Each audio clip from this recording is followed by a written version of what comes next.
And I'll admit, I started to lose interest in the version of him that just existed in the background of my life. Then, 6 months ago, everything shifted. He started going to the gym at 5 a.m., bought an entirely new wardrobe, and suddenly started taking consulting jobs that kept him out until midnight.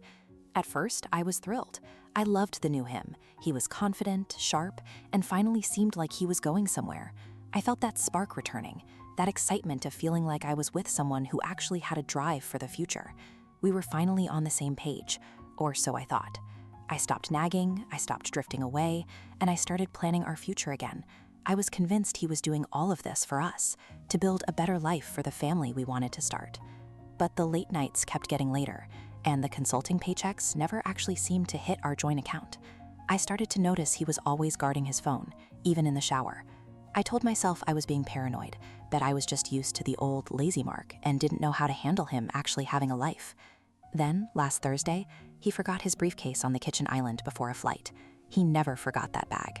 I was going to bring it to him at the airport, but when I picked it up, the latch clicked open. Inside weren't work files or laptops. It was a secondary phone, a thick stack of bank statements from an account I'd never seen, and a stack of lease documents for a 2-bedroom apartment across the state line. I sat there on the floor, the world going completely silent as I flipped through the pages. The bank statements were dated back to the exact month he started changing.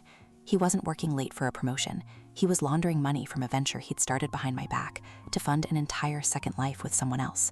There were photos printed out, not of us, but of him with a different woman and a child that looked exactly like the one he told me we weren't ready for yet. He didn't drift away because he was depressed. He drifted away because he had already checked out of our life before I even realized the marriage was dead. I was holding the blueprints to his new life, a life that had absolutely no room for me in it.